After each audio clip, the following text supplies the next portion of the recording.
E aí pessoal, mais uma terça-feira, esse é mais um momento Deep para a gente adorar a Deus de maneira profunda, procurando entender algumas coisas da palavra de Deus. E o momento Deep de hoje é Saia da Janela. É isso aí, marca aí para você nunca mais esquecer. E o texto base que a gente tem hoje é 2 Samuel, segundo livro do profeta Samuel, no capítulo 6, dos versículos 1 até o versículo 23. Anota aí, 2 Samuel 6, de 1 a 23. Esse capítulo é muito marcante na história de Israel. O subtítulo aqui do capítulo, ou melhor, o título do capítulo aqui é a Arca sendo levada para Jerusalém. Acontecem duas histórias ali, e eu quero focar na segunda, mas eu vou te dar um plano de fundo da primeira história. A primeira história é que Davi vai até a casa de Abinadab, um sacerdote onde a Arca do Senhor estava, e ele entende que é momento de trazer a arca de volta para Jerusalém, a arca representando a presença de Deus. Davi ali no capítulo 5 tinha acabado de ser levantado o rei sobre toda Israel. Irão, rei de Tiro, tinha levantado um castelo para Davi. Davi prepara tendas, assim como era no tabernáculo de Moisés, e assim com essas tendas ele pretende levar a arca do Senhor para dentro dessas tendas em Jerusalém. E aí a primeira parte fala sobre Uzá e Aiô, os dois filhos de Abinadab, ajudando Davi a levar a arca de volta para Jerusalém. Só que eles levam numa carroça, num carroção, né? A Bíblia fala, um carroção novo. Eles queriam levar a arca, mas estavam levando da maneira errada.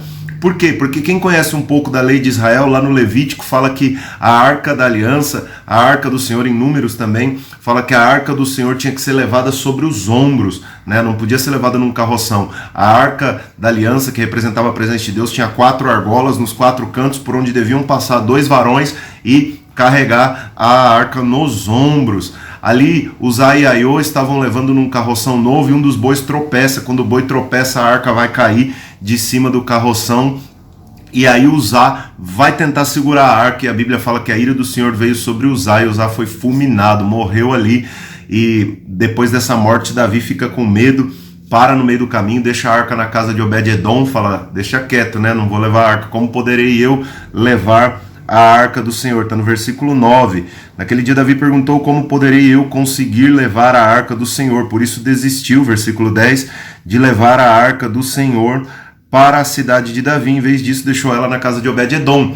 Mas eu quero rapidamente falar sobre esse primeiro contexto aí, Uzá sendo consumido. Muitas pessoas não entendem, poxa, Uzá estava fazendo bem, Uzá estava segurando a arca, ele não quis deixar a arca cair, por que Deus fulminou ele? Há duas linhas de pensamento teológicas e as duas são muito válidas, são muito preciosas. A primeira linha de pensamento diz que ele foi julgado pela irresponsabilidade, ele foi condenado por deixar de obedecer à lei de Israel, a lei do Senhor, que, como eu disse, está lá nos primeiros livros da Bíblia, o Pentateuco, né? Gênesis, Êxodo, Levítico, Número, Deuteronômio. Especificamente no Levítico dá muito mais detalhe, e ali há um ensinamento, como eu disse já, de que a arca tinha que ser carregada sobre os ombros e não num carroção.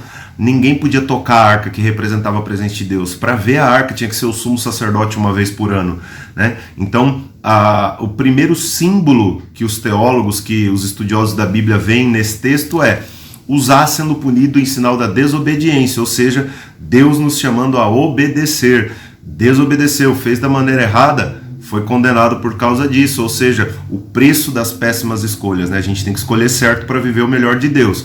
Mas há uma segunda linha de entendimento aí que eu acho fantástica, e é essa que faz o meu coração se alegrar, é que Uzá é uma figura profética de Jesus Cristo. Como assim, pastor? Uzá é uma figura profética de Jesus Cristo? Sim, Uzá e Aiô eram filhos do sacerdote Abinadab, eles cresceram na presença da arca, eles sabiam como lidar com a arca. E mais, eles sabiam que havia um decreto de que só o sumo sacerdote teria acesso à arca e até o conteúdo do interior da arca, a vara de Arão, as tábuas da lei, o maná e tantas coisas que estavam ali dentro da arca. Ou seja, por experiência, Uzá e Aiô sabiam que todo aquele que via o conteúdo que estava dentro da arca era fulminado, morria. E a gente vai estudar nesse texto que estava Davi e 32 mil homens de Israel. O próprio rei Davi estava do lado, 32 mil homens. Uzá, para que Davi não morresse, para que 32 mil homens de Israel não morressem por ver o conteúdo que estava dentro da arca, Uzá vai e segura a arca, mesmo sabendo que ele seria consumido. Uzá morre para que os outros tenham vida. E olha que fantástico, Uzá acaba sendo aí uma figura profética de Jesus. Mas eu quero correr pro ensino desse texto, que é sai da janela. Segundo Samuel, no versículo 16, segundo Samuel 6, no versículo 16, diz assim: aconteceu que Davi, entrando na cidade do Senhor, Mical, a filha de Saul, esposa de Davi, observava ele de uma janela, e ao ver o rei dançando e celebrando perante o Senhor, ela o desprezou no seu coração. O desprezo veio no coração dela, ela achou ruim, ela falou: ai, nossa, olha o que o rei está fazendo, né? E aí vem uma primeira grande lição para mim e para você, né? O desprezo começa no coração, tome cuidado aí com seus sentimentos. Mas olha o que diz o texto, um pouquinho antes aí, 2 Samuel 6, nos versículos 14 e 15. Davi, vestido de colete sacerdotal de linho, foi dançando com todas as suas forças perante o Senhor, enquanto ele e todos os israelitas levavam a arca do Senhor ao som de gritos de alegria e de trombetas. Davi, e olha só a chave aqui do texto, versículo 15, parte B. Ele e todos, ou seja, toda a congregação de Israel estava festejando, gritando: a arca do Senhor está vindo, a presença do Senhor está voltando. E Mical estava onde? Na janela. Saia da janela. Essa é a ministração de hoje. O que estava acontecendo? Mical, além de não estar participando da festa, além de não estar participando daquilo que Deus estava fazendo, trazendo a arca, que era a presença de Deus, de volta para Israel, além de estar na janela, além de não estar fazendo a parte dela, ela estava reclamando de quem estava fazendo, ela estava falando mal de quem estava fazendo. Isso é muito sério. Saia da janela. Eles trouxeram, versículos 17 a 19, eles trouxeram a arca do Senhor e colocaram na tenda que Davi havia preparado para ela. Davi ofereceu então holocausto, sacrifício de comunhão perante o Senhor. Após oferecer os holocaustos, o sacrifício de comunhão, ele abençoou todo o povo em nome do Senhor dos Exércitos. Deu um pão, um bolo de tâmaras, um bolo de uvas passas para cada homem e para cada mulher de Israel. Depois disso, cada um partiu para sua casa. Quem estava na festa foi o quê? Abençoado. Fica aí uma chave para mim e para você. Mical estava na janela. Todo o povo de Israel, todos os israelitas estavam ali na festa, enquanto Davi sacrificava, estavam adorando a Deus junto com ela. Todos de Israel receberam a bênção do Senhor, todos foram abençoados depois que Davi ofereceu holocaustos e sacrifício de comunhão, foram abençoados em nome do Senhor dos Exércitos, diz o versículo 18. E no versículo 19, ganharam pão, ganharam um bolo de tâmaras, ganharam um bolo de uvas passas. Cada homem e cada mulher israelita foi abençoado, menos Mical, que estava na janela. Fica aqui uma dica para mim e para você. Quando a gente se envolve nas coisas de Deus, quando a gente faz o que Deus pediu para a gente fazer, a gente é abençoado com a bênção do Senhor dos Exércitos e com as recompensas, né? Olha quantas coisas aí o povo recebeu. A palavra fala em Hebreus que nós que acreditamos em Deus temos que ter fé de que Ele é galardoador daqueles que o buscam, ou seja, Ele abençoa aqueles que o buscam. Olha que forte, né, esse texto. Mas, continuando aqui a historinha da Mical e do Davi, Davi volta para casa, então, do versículo 20 ao versículo 22. Vamos ler aqui o 20, vamos ler só o versículo 20. 2 Samuel 6, versículo 20. Davi voltou para casa para abençoar a sua família. Mical, a filha de Saul, saiu ao seu encontro e disse: como o rei de Israel se destacou hoje, tirando o seu manto na frente das escravas e dos seus servos. Ah, que homem vulgar! A Mical estava reclamando que Davi se rebaixou. Mical estava reclamando que Davi se rebaixou. Como pode o rei? A gente leu ali que ele estava usando vestes sacerdotais, ou seja, ele não estava usando as vestes reais. Mical estava olhando: por que você estava vestido como sacerdote e não como rei? Por que você se rebaixou diante das escravas? Que feio que você está fazendo. Mas aí, os versículos 21 e 22 vem uma tirada histórica, Tramontina, corte rápido.